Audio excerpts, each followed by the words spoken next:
안녕하세요. 2016학년도 연세대학교 논술 물리영역 문제풀이를 시작하겠습니다. 논술 물리 문제에서는 고등학교 물리 교과과정의 기본 개념과 원리 이해를 바탕으로 복합적인 과제를 수행하도록 하여 문제 이해력, 논리적 분석력, 문제 통합 및 해결 능력을 골고루 평가하고자 하였습니다. 특히 기본 개념으로부터 시작하여 복잡한 물리적 상황을 체계적으로 해결하는 능력을 집중적으로 평가하도록 출제하였습니다. 2016학년도 물리 논술 문제의 출제 방향을 말씀드리겠습니다. 이번 물리 논술은 단순화시킨 고체 형성 모델을 이해하는 문항으로 시작하였습니다. 고체 형성을 생각하려면 그 안에 원자들의 상호작용을 생각해야 되겠죠. 그래서 그 상호작용 중에 하나인 정전기력을 이해하고 뉴턴의 운동 법칙과 이일 에너지 원리를 적용해서 압력이 가해질 때 고체의 부피 변화를 설명하도록 했습니다.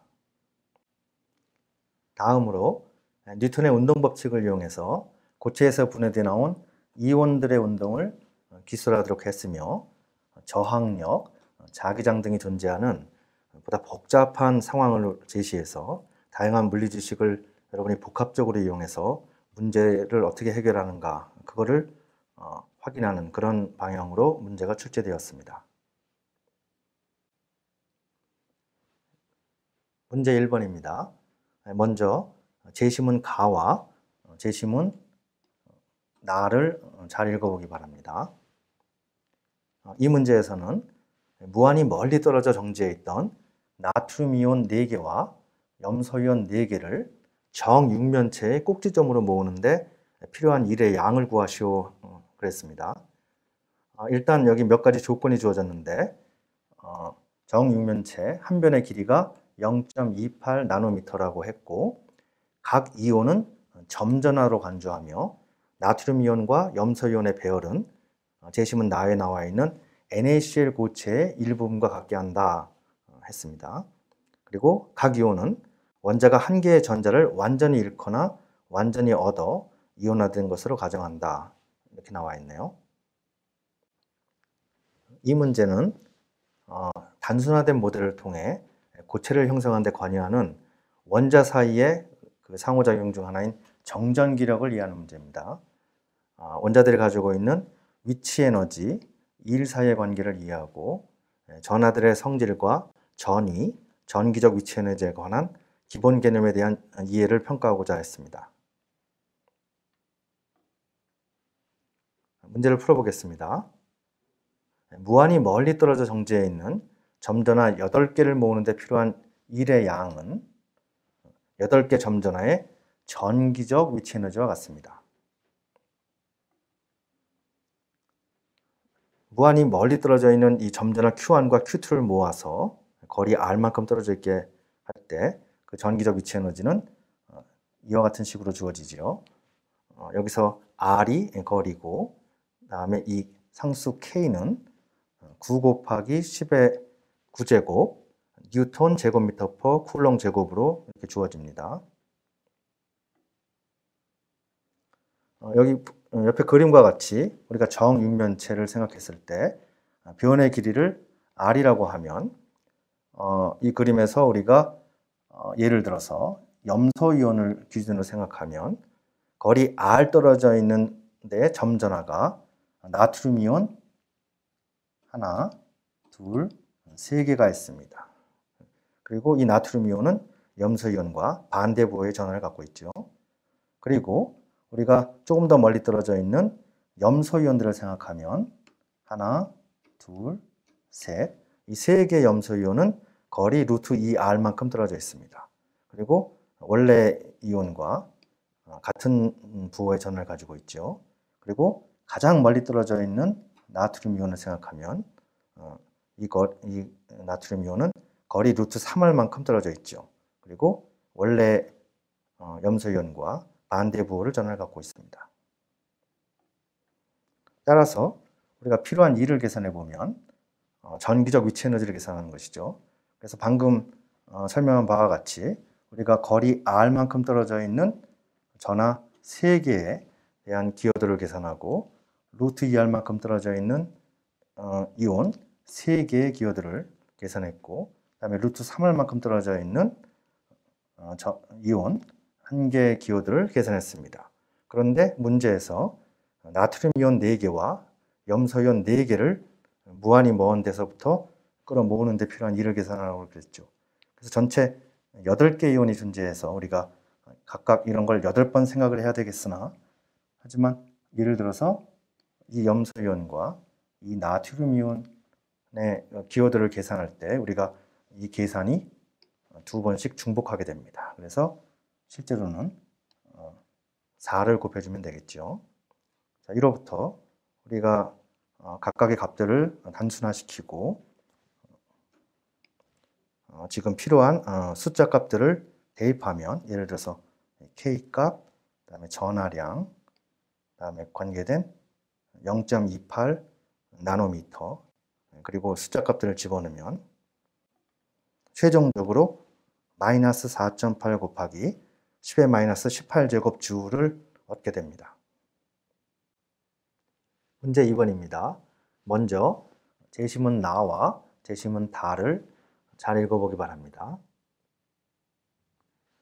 이 문제에서는 NaCl 고체에 서서히 증가하는 압력을 가했을 때, 부피의 변화량을 구하고 이때까지 NaCl 고체의 한 1의 크기를 구하시오 하는 문제입니다. 몇 가지 조건이 주어져 있죠. 그래서 한 변의 길이가 2.8cm라고 했고, 정육면체의 길이가, 그리고 나트륨 이온과 염소 이온 사이의 중심 사이 거리가 0.28 나노미터라고 주어져 있고, 밑에 가정으로 NaCl 고체는 압력을 받는 방향으로만 길이 변화가 일어난다 하고 가정했습니다. 이 문제는 고체의 압축에 관한 이해를 묻는 문제입니다. 고체 내부의 원자 사이의 힘을 용철로 모델화해서 외부에서 가해진 압력에 의한 용철의 길이 변화를 이해하는가를 묻고 있습니다. 그래서 용철의 길이 수축 정도를 추론해서 고체의 부피 변화를 구하게끔 그렇게 묻고 있습니다. 그래서 이를 통해서 뉴턴의 운동 법칙, 특히 이일 에너지 관계에 대해 보다 깊은 이해를 하고 있는가를 평가하는 문제입니다. 문제를 풀어보겠습니다. 한 변의 길이가 2.8cm라고 했죠. 그래서 한 변에 있는 이온의 개수를 구해보면 2.8cm를 0.28 나노미터로 나누어서 우리가 10의 8제곱개의 이온이 있음을 알 수 있습니다. 한 변에 10의 8승계의 이온이 있는 것이죠. 따라서 한 변의 길이가 2.8cm인 정사각형의 면에는 10의 16제곱개의 이온이 있음을 알 수 있습니다. 면에 작용하는 압력이 10의 8제곱 뉴턴/파 제곱미터로 주어졌으니까 우리가 이로부터 면에 작용하는 힘은 압력에다가 면적을 곱하면 되겠습니다. 그래서 7.84 곱하기 10의 4제곱 뉴턴을 얻게 됩니다. 따라서 정사각형 면에 있는 이온 한 개에 작용하는 힘은 위에서 구한 이 크기의 그 힘에, 면에 작용하는 힘을 이온의 개수 10의 16제곱으로 나누어서 우리가 7.84 곱하기 10의 마이너스 12제곱 뉴턴을 얻게 됩니다. NaCl 고체 내의 모든 이온이 이 같은 크기의 힘을 받게 되죠. 이제 우리가 용철 하나의 길이의 변화량 델타 X를 한번 구해보려고 하는데, 용철 하나의 탄성력은 용철 길이 변화량의 용철 상수값을 곱한 것이죠. 그래서 이로부터 길이 변화량 델타 X는 우리가 용철 하나의 탄성력을 용철 상수값 10N/m로 나누어서 7.84 곱하기 10-13승 미터를 얻게 됩니다. 한 변에 용철이 10의 8제곱개 있으므로 NaCl 고체의 한 변 길이는 용철 한 개의 길이 변화량에다가 용철의 개수를 곱하면 되겠죠. 그래서 우리가 7.84 곱하기 10-5제곱미터를 만큼 감소된 걸 얻게 됩니다. 따라서 NaCl 고체의 부피 변화량은 위에서 구한 한 변의 길이의 변화량에다가 면적을 곱하면 되겠죠. 그래서 최종적으로 6.1 곱하기 10-8제곱 세제곱미터를 얻게 됩니다. 이만큼 부피가 감소합니다. 이때 NaCl 고체의 한 1을 계산해 보면 1은 용철 한 개의 탄성 위치 에너지에다가 길이가 델타 X만큼 변한 용철의 개수를 곱해주면 될 것입니다.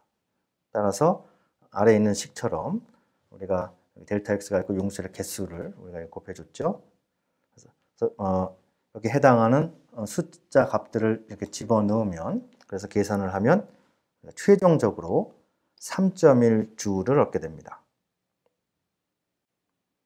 문제 3번입니다. 먼저 제시문 라를 잘 읽어보기 바랍니다. 이 문제에서는 NaCl을 물에 녹여서 각도가 30도인 빗면으로 흘려보냈을 때 나트륨 이온과 염소 이온이 빗면을 따라 내려가면서 점점 빨라져 자기장이 있는 영역에 들어가기 전에 각각 일정한 속력에 도달하게 되는데, 이때 각 이온의 속력과 물질파, 드브로이파의 파장을 구하시오 했습니다. 이 문제는 다양한 힘이 작용할 때 운동 법칙에 대해서 이해하는가를 평가하는 문제입니다.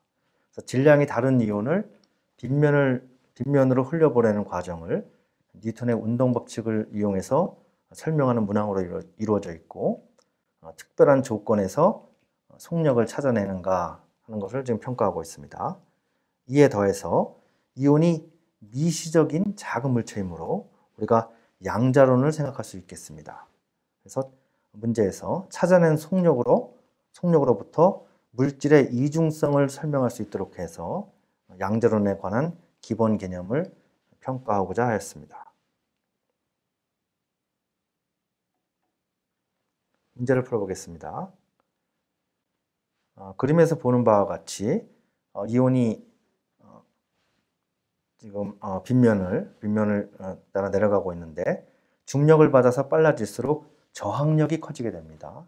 이때 이온에 작용하는 중력에 빗면의 나란한 방향의 성분이 저항력과 평형을 이루게 되면 이온의 속력이 일정하게 되죠. 그래서 그 조건으로부터 우리가 저항력과 그다음에 중력의 빗면한 나란한 방향의 성분의 합이 0이 된다는 식을 세울 수가 있습니다. 여기서 이온의 운동량은 질량과 속도의 곱으로 나타낼 수 있죠. 그래서 여기 식의 운동량 P를 우리가 질량 M과 속력 V의 곱으로 우리가 나타냈습니다. 이로부터 우리가 이온의 속력을 구할 수 있는데, 속력 V는 B분의 G sin θ로 주어지고, 여기에 맞는 숫자 값들을 이렇게 집어넣으면 우리가 최종적으로 0.05m/s의 속력을 얻게 됩니다. 이 속력은 일정하죠. 그리고 이 속력은 이온의 질량과 상관이 없기 때문에 나트륨 이온과 염소 이온이 같은 속력으로 일정해짐을 알 수 있습니다. 다음으로 우리가 물질파 파장을 구해보면, 나트륨 이온의 물질파 파장 람다는 mv분의 h로 주어지죠. 여기에 맞는 숫자 값들을 집어넣으면, 특히 나트륨 이온의 질량에 대해서 우리가 23 곱하기 1.7 곱하기 10-27제곱kg을 집어넣으면, 그러면 최종적으로 물질파 파장 람다가 3.4 곱하기 10-7제곱미터임을 알 수 있습니다. 비슷하게 염소 이온의 물질파 파장도 구해보면 역시 같은 식 람다는 mv분의 h를 사용하는데, 이때 이 질량 m에 염소 이온에 해당하는 35 곱하기 1.7 곱하기 10-27제곱kg을 집어넣으면 염소 이온의 물질파 파장 2.2 곱하기 10-7제곱미터를 얻게 됩니다. 문제 4번입니다. 먼저 제시문 라를 잘 읽어보기 바랍니다. 이 문제에서는 빗면을 따라 흘러가는 나트륨 이온과 염소 이온이 일정한 속력을 가지고 자기장이 있는 영역에 들어가는 경우에 그 영역에서 각 이온의 운동을 개념적으로 설명하시오 했습니다. 그 아래에 몇 가지 조건이 나와 있죠.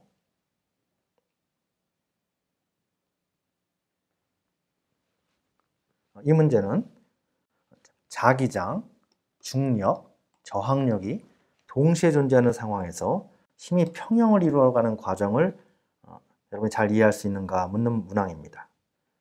이 문제에서 운동하는 이온의 속도, 자기장에서 받는 힘, 이온의 운동 속도에 따른 저항력의 변화를 동시에 고려해서 이온의 운동을 올바르게 이해하는지를 평가하고자 했고, 특히 수학적 계산을 배제하고 개념적인 설명을 요구해서 여러분이 물리적 개념 이해를 잘 하고 있는가, 거기에 평가에 초점을 맞추고 있습니다. 문제를 풀어보겠습니다. 아래 그림처럼 자기장이 지금 빗면에 들어가는 방향이죠. 이때 나트륨 이온은 첫 번째, 자기장이 있는 영역에 들어가게 돼서 자기장에 의해 운동 방향의 왼쪽으로 자기력을 받게 됩니다. 그래서 운동 경로가 왼쪽으로 휘어지는 원형에 가까운 경로를 따라서 운동할 것입니다. 둘째, 여러 바퀴를 도는 와중에 저항력이 있으므로 역학 에너지가 손실될 것입니다. 그래서 여기 보이는 바와 같이 운동 경로의 곡률 반지름이 감소하게 될 것이고, 마지막으로 지금 이 경우에 중력, 자기력, 저항력이 평형을 이루게 되므로 등속 직선 운동을 하게 될 것입니다. 그래서 나트륨 이온은 빗면을 가장 급하게 내려가는 방향에서 왼쪽으로, 그림에서 나타나 있죠. 왼쪽으로 기울어진 방향으로 등속 직선 운동하면서 빗면을 내려간다고 우리가 생각할 수 있습니다. 비슷하게 염소 이온의 운동을 생각해 보겠습니다. 염소 이온은 나트륨 이온과 반대부호를 갖고 있죠. 반대부호의 전원을 갖고 있죠. 따라서 자기장이 있는 영역에 들어가면 오른쪽으로 자기력을 받게 될 것입니다. 그래서 그림에 나타낸 바와 같이 운동 경로가 오른쪽으로 휘어지는 원형에 가까운 경로에 따라서 운동할 것으로 우리가 예상됩니다. 둘째, 아까 나트륨 이온의 경우와 마찬가지로 여러 바퀴를 도는 와중에 저항력이 있으므로 역학 에너지가 손실될 것이고, 따라서 운동 경로의 곡률 반지름이 감소할 것입니다. 그림에 나타나 있죠. 최종적으로 역시 중력, 자기력, 저항력이 평형을 이루게 되므로 등속 직선 운동을 하게 될 텐데, 빗면을 가장 급하게 내려가는 방향에서 오른쪽으로 기울어진 방향으로 그림에 나타난 바와 같이 등속 직선 운동하면서 빗면을 내려갈 것입니다. 지금까지 물리 영역 문제풀이를 하였습니다. 수학과 같은 다른 과목들과 마찬가지로 물리 문제풀이의 경우에도 먼저 기본 개념 및 원리를 잘 이해하는 것이 중요합니다. 그리고 나서 다양한 문제를 해결하는 연습을 해야 하는데, 시간이 걸리더라도 스스로 사고하고 해결하는 노력이 반드시 필요합니다. 그런 과정을 통해서 자신도 모르는 사이에 물리적 사고력과 문제 해결 능력이 쌓이게 될 것입니다.